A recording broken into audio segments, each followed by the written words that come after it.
What is going on, everybody? It's Matthew here, your local bro. So we're back at it again with the GOAT of every position in the NFL. Like quarterbacks, running backs, cornerbacks, I don't know, linemen too, I don't know. But there's like a lot of different positions in this video, a lot of GOATs, a lot of huge players. So I want you guys to comment throughout the video if you agree with this guy and comment your favorite player on the position. Yeah, without further ado, guys, let's dive right into it. It's what fuels every barbershop and bar debate. Who's the best ever? True. It's impossible to name just one person the greatest NFL player in history. There's just too many positions and responsibilities to compare a guy that catches the ball to a defender that sacks the quarterback. Without further ado, here's the greatest player ever at every position in football. Let's go! Woo! Quarterback. Okay. This was a huge debate until about 3 years ago. Tom Brady has put himself head and shoulders above everybody else, becoming the oldest Super Bowl MVP at 39 years old. Then, he broke his own record, winning another Super Bowl at 41. Brady is the only person to ever become both the youngest Super Bowl MVP and the oldest Super Bowl MVP. Counted out and overlooked, Brady's 6th round selection has fueled his insane work ethic. Brady has more playoff wins than 27 NFL teams. No moments Bro cemented the legend of Tom Brady like Super Bowl 51. Atlanta Falcons fans, let me do you a favor. Go ahead and fast forward about 15 seconds. In the third quarter, the Falcons went up 28-3, firmly in the driver's seat of their first Super Bowl championship. But then, Brady captained the greatest comeback in the history of sports, playing nearly perfect to force overtime and then win the game. Bro, he was down 28-3 and turned it and won on overtime. Bro, OMG, that is just something else. While Montana is the original GOAT, Brady has passed him in nearly every category. Peyton Manning, Brady's career nemesis, is his only other peer, but Manning's lack of postseason success keeps him from unseating Brady. Do you agree? Let me know, like, who, according to you, is the GOAT QB? Running back. The best running back of all time can't be found at the top of the all-time rushing leaders list. Sorry, Emmett. He's also not the longest tenured starting running back. So no, not Walter Payton. Marshawn Lynch? GOAT of running backs played only 10 seasons, but dominated the game like no other. Number 20 in Lions blue and silver, Barry Sanders is the greatest back to ever live. In just a decade, Sanders shook his way to 15,000 yards and 99 touchdowns. Sanders averaged 100 yards a game in his he's faster than a car career, 20 yards more than any other player. If Sanders didn't retire early, there isn't any doubt he'd hold every imaginable rushing record. Sanders made defenders look silly, bouncing in and out of tackles, cutting on a dime, and stopping and going on a whim. He was the complete package. This is one of the tighter races, but Barry Sanders' wow factor and pure dominance every Sunday puts him above Walter Payton and Emmett Smith. Do you agree? Let me know. Fullback.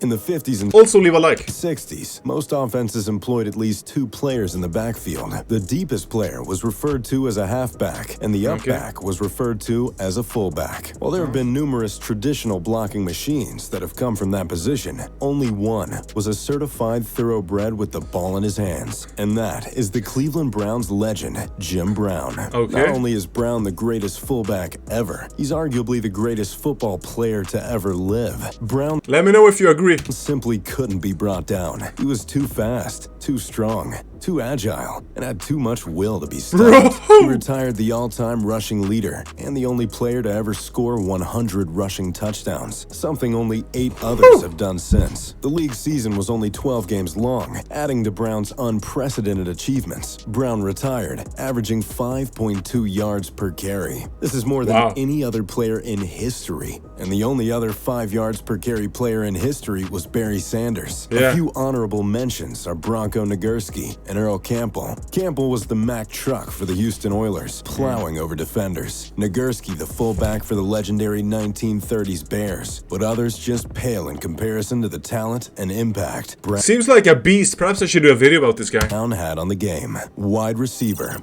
Some of our GOATs are controversial. This is not one of those. Who would have thought that Mississippi Valley State was the home of the best ever, Jerry Rice? Okay. Drafted by the 49ers in 1985, Rice was overlooked because he lacked speed and size, and San Francisco was laughed at for taking him so highly in the draft. Immediately, Rice's route running and soft hands made him unstoppable. Rice got better and more clutch as games wore on. It's so funny, you know, when people always laugh at these underdog players and then they just prove them wrong. That's what we like to see.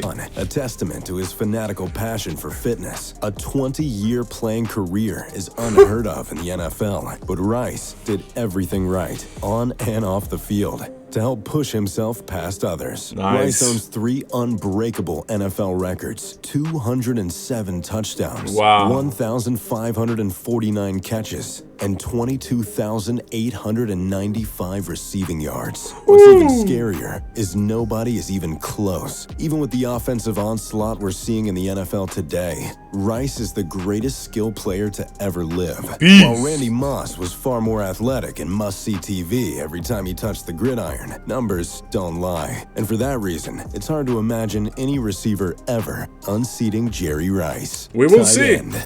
Some of the OG tight ends that transformed the position from a sixth blocker into a dynamic offensive weapon are definitely worth mentioning. Shannon Sharp was the best receiving threat on the powerhouse Broncos in the 90s, and incredible off of play action. Tony Gonzalez is near the top of all receiving records, regardless of position, posting insane numbers no matter who the quarterback was. But the greatest tight end of all time could block just as well as he could run down the seam and leap over defenders for the catch. That player is longtime Patriot Rob Gronkowski. It is? Gronk is the most complete tight end ever. At 6'6", 250 pounds, he had unreal Bro, I thought Tony Gonzalez was the best tight end because you guys were commenting that. speed and leaping ability. He engineered the Patriots' running game and was option number 1 for fellow greatest of all time, Tom Brady. He easily made contested touchdown catches, but could also catch a 6-yard crosser and take it the distance. Gronk is far and away the single-season tight end touchdown leader with Bro, he's so big. 17, and the Gronk spike is a celebration that will live on forever in NFL lore. Offensive Let me know still if you guys agree. line.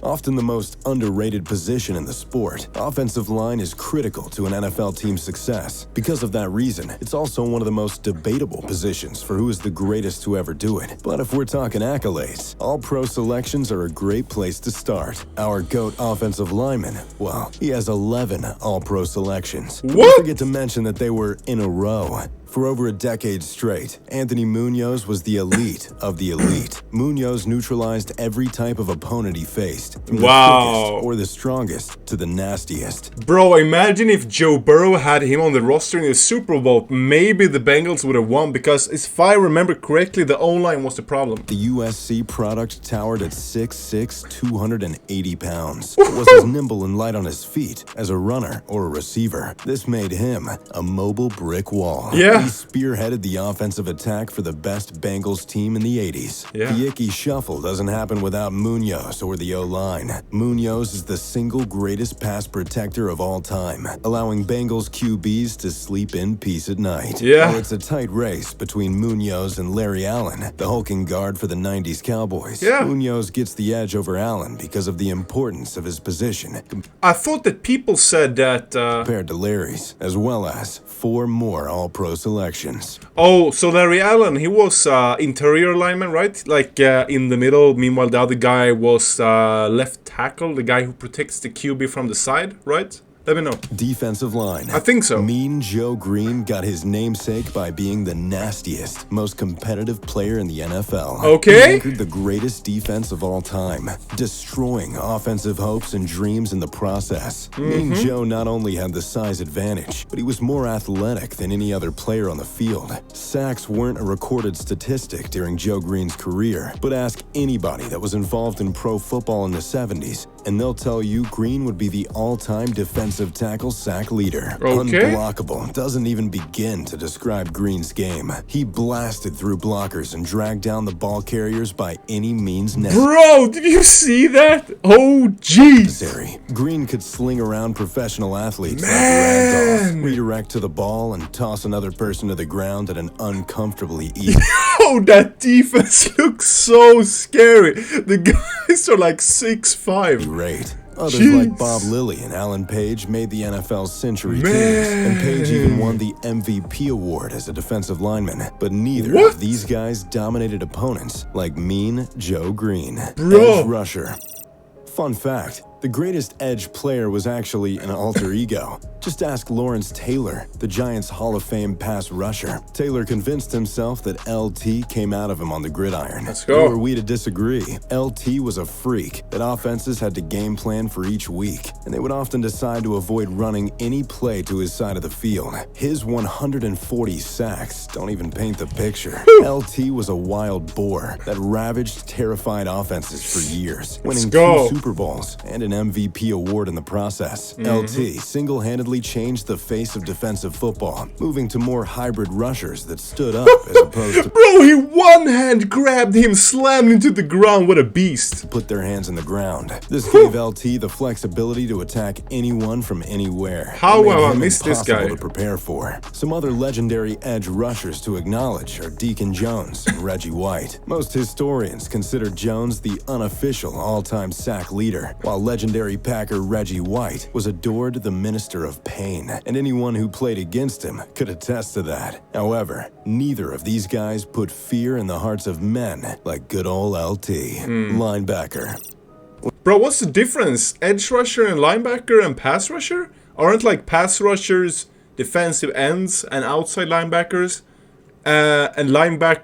I don't understand what's the difference between pass rusher and edge rusher. When you think of the word linebacker, that purple and black 52 stains the picture in your head. Ray Lewis was the heart and soul of the Ravens, bringing the intensity that gravitates us to the game of football. A lot of great backers have a nose for the ball. Ray Lewis had a personal connection to it. Ray Lewis's 2,000 plus tackles is the most ever. He punished ball carriers for deciding to face him. Ray just got better and better every season. Early in his career, he captained one of the greatest defenses ever. He was an ultimate testimony of football intelligence and passion joining together. Lewis united 11 men to play with one. Bro, I would honestly rather be robbed by a gang than meeting this guy on a football field. One heartbeat. Speed, size, instincts, intensity, and leadership all rolled into one player. He wasn't just rare. Ray Lewis is a one of one. But you can't talk linebackers without mentioning Dick Butkus, the hard-hitting force in the middle of the field for the Bears, or Jack Lambert and his impact with the steel curtain. These guys laid out the foundation for backers for years to come, and Ray Lewis embodied everything these guys had and more. Cornerback. Let's go. Deion Sanders is your favorite player's favorite player. Neon Flashy, Deion. gaudy, cocky, and always in the limelight. All the qualities that made him great and earned him the nickname Primetime. Sanders would have probably been the GOAT at any position he wanted to play. I mean, the guy ran a hand-timed 4.2 in the combine and immediately left right after. He was selected first-team All-Pro for 9 consecutive seasons. His longevity is regularly overlooked. He played for 5 different teams over 17 seasons and won 2 Super Bowls. Sanders is one of 2 players to score a touchdown 6 different ways. Deion's versatility and pure brass shutdown ability is what made him beloved throughout his career. He talked the talk and walked the walk. Yes! You can't talk about great corners, though, without also mentioning Darrell Revis and Rod Woodson.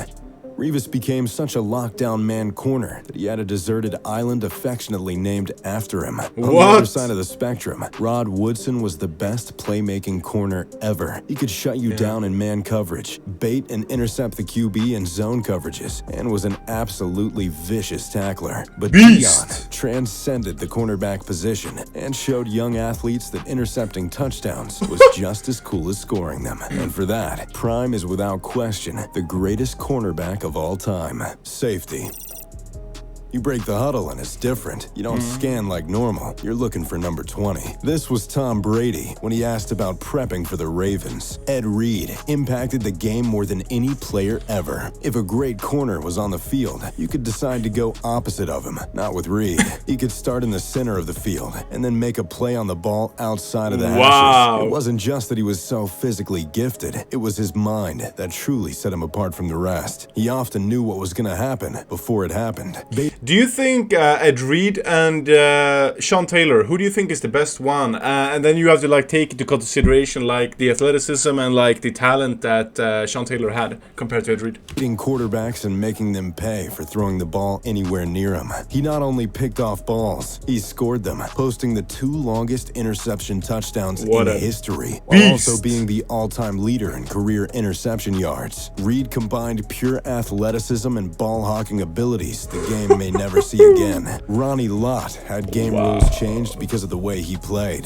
Bro, the 49ers have had so many good players, it's insane. Violent and passionate safety, whose love for the game ran so deep that he had his pinky amputated so he could return to a game. Similarly, Troy Polamalu, bro, he amputated a finger? Was the most feared safety in football at one point. He played the game with a silent intensity. And if you watched the Steelers play in the 2000s, you better believe you would see 43 and his flowing hair flying around the field making plays. Bro, Steelers back in the day sounds so scary. However, Ed Reed was playing chess while everyone else was playing checkers, putting him in a league of his own. So, there you have it. Let me know in the comments down below if you agree with this list. Who are your personal favorites? Let me know that too. Like your favorite QB, DB, linemen of all kinds. Let me know in the comments if you agree with this video, bro. It was an absolute banger for sure. So many big names that I'm gonna make reaction videos to as well. So don't worry about that. Make sure that you subscribe, comment what you want to see. Smash down below a like, appreciate that a lot, and I will catch you guys around in the next one.